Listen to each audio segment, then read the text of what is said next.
खबर गाजीपुर जनपद से है, जहां पीजी कॉलेज कृषि विज्ञान केंद्र में गौवंश आधारित प्राकृतिक खेती करने के लिए किसान मेला जागरूकता अभियान चलाया गया, जिसमें कृषि विज्ञान केंद्र के सभी वरिष्ठ डॉक्टर और शोधकर्ता की उपस्थिति में किसान भाइयों को गौवंश आधारित प्राकृतिक खेती करने का सुझाव दिया गया और किसानों को बताया गया कि रसायन खाद्य पदार्थों से हमारे खेती को कितना हानि पहुँचता है। आइए जानते हैं क्या कहे शोधकर्ता ने।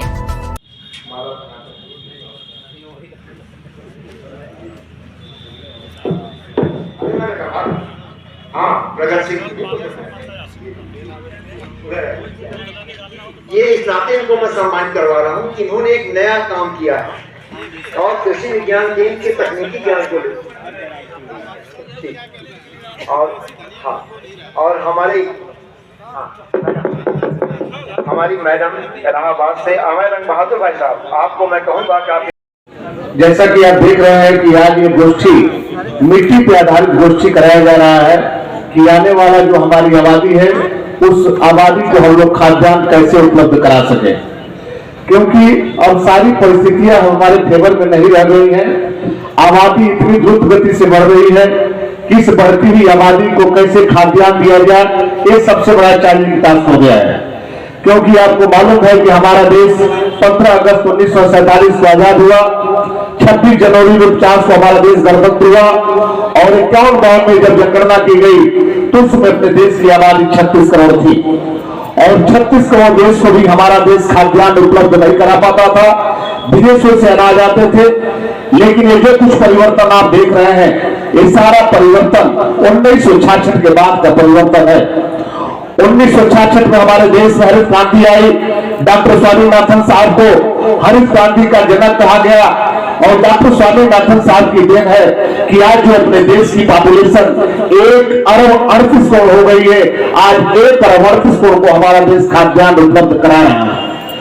तो जब हमारे देश में जब हरित क्रांति आई तो हमारे देश में आजादी के पहले इतने अधिक उत्पादन देने वाली प्रजातियां नहीं थी, लेकिन जब हमारे देश में हरित क्रांति आई, धान में, गेहूं में, ज्वार में, बाजरा में, मक्का में, चना में, मटर में, मसूर में, उड़द में, मूंग में, जिस फसल की बात किया जाए, आज की डेट में हमारे देश में हाईब्रिड वैरायटी मौजूद है। यदि गेहूं में देखा जाए तो 65 से लेकर के 70 क्विंटल प्रति हेक्टेयर उत्पादन देने वाली प्रजातियां आ चुकी हैं। यदि धान में देखा जाए तो संकर धान की बात किया जाए तो 80 क्विंटल से लेकर के 100 क्विंटल प्रति हेक्टेयर उत्पादन देने वाली प्रजातियां हैं।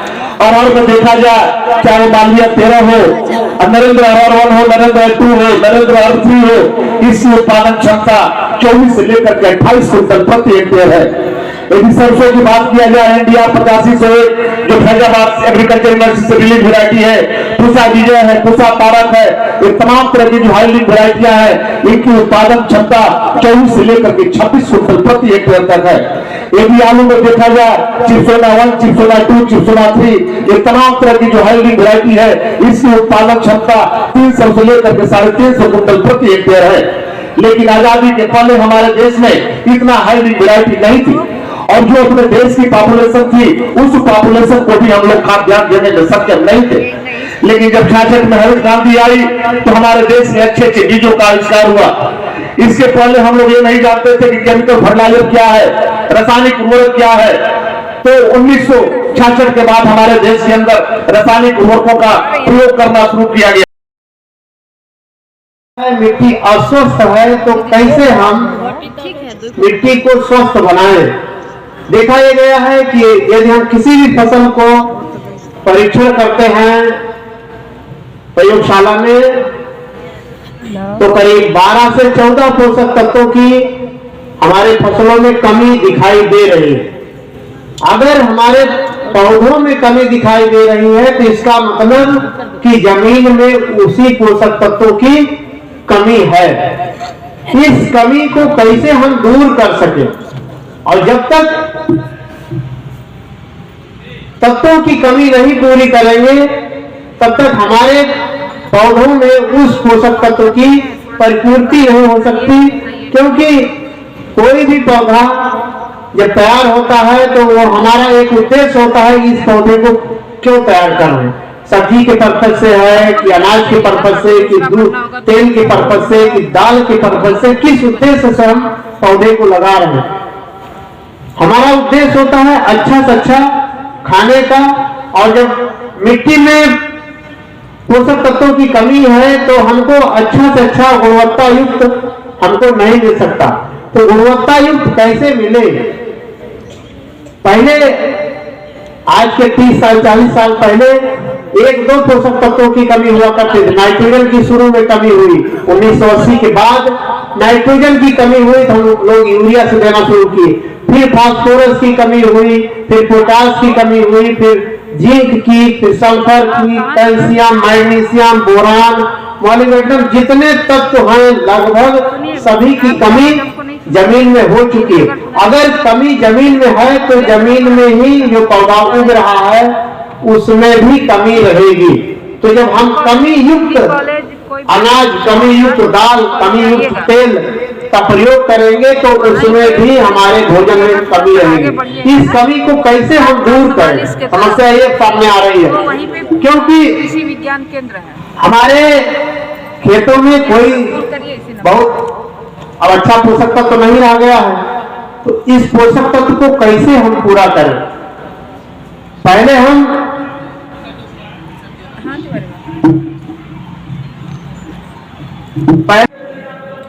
आज पीजी कॉलेज के प्रांगण में जो कृषि अनुसंधान केंद्र है उसने जो क्या कहते हैं कि गौ आधारित जो नेचुरल खेती है उस पे एक मेला आयोजित किया है। इस मेले में जो यहाँ के अग्रणी साइंटिस्ट हैं, जो डॉक्टर्स हैं, जिनमें एसके सिंह जी हैं, डीके सिंह जी हैं, साथ ही में जनपद के एक अग्रणी किसान भी हैं जिनका नाम मार्कंडेय सिंह जी है, आज हमारे साथ मौजूद हैं। हम उनसे जानेंगे कि जो कृषि आधारित जो कृषि है उसको हम किस तरीके से नेचुरल में कन्वर्ट करके एक अच्छा मुनाफा कमा सकते हैं, जो खेती की लागत है उसको कैसे मिनिमाइज कर सकते हैं, कैसे कम कर सकते हैं, और जो मृदा है उसको कैसे हम बचा सकते हैं, कैसे उसका संरक्षण कर सकते हैं।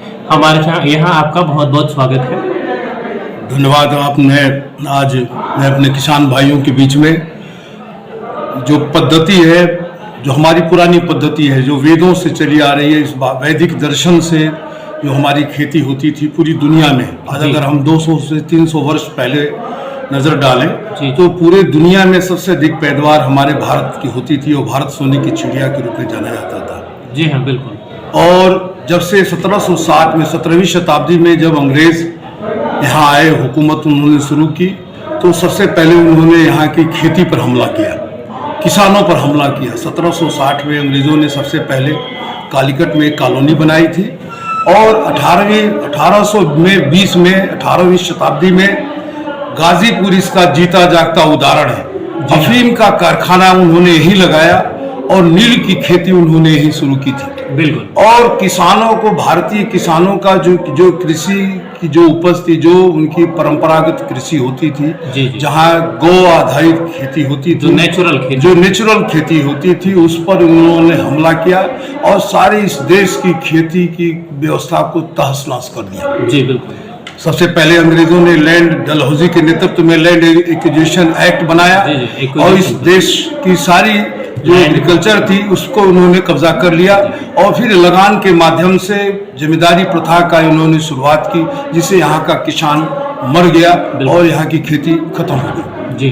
दूसरी बात, आज़ादी के बाद 15 अगस्त 1947 को आज़ादी मिली और आज़ादी के बाद इस देश की जो हालात थी, अंग्रेजों ने इस कदर इस देश को इस तरह से लूटा, यहाँ बचा कुछ नहीं था। यहाँ खाने के लिए लाले पड़ते थे और यहाँ का बड़ा मार्मिक चित्रण यहाँ के लोकप्रिय सांसद हमारे विश्वनाथ सिंह गहमरी जी ने किया था संसद के अंदर कि लपक चाटते जूठे पत्तल, जिस दिन देखा मैंने नर को, क्यों ना आग लगा दूं इस दुनिया भर को। गोबर से निकला हुआ अनाज, इतनी गरीबी थी इस गाजीपुर, इस पूरे मुल्क के अंदर गरीबी थी, जिसको दूर करने के लिए पंडित जवाहरलाल नेहरू जी ने अमेरिका से PL 480 के तहत गेहूं का आयात करवाया था। अमेरिका ने गेहूं दिया और यहाँ की आबादी, यहाँ के लोगों का पेट भरना बड़ा मुश्किल हो गया। सबसे पहले 1966 में कृषि क्रांति की शुरुआत हुई। डॉक्टर MS स्वामीनाथन, भारतीय वैज्ञानिक, हरित क्रांति और हरित क्रांति के जनक के रूप में जाने जाते हैं। उन्होंने शुरुआत करी थी। इंदिरा जी इस देश की प्रधानमंत्री बनी थी और गांव-गांव में जो परिवर्तन हुआ, खेती में जो परिवर्तन हुआ, उसमें बहुत सारी चीज़ें बदली। हमारी बढ़ती हुई आबादी इसकी, हमारा जब देश आज़ाद हुआ था तो 35 करोड़ आबादी थी, लेकिन जब देश आज़ाद होने के बाद लगातार जो आबादी बढ़ती रही, उसके लिए राशन जुटाना, अच्छी खेती करना बहुत ज़रूरी हो गया, जिसमें परिवर्तन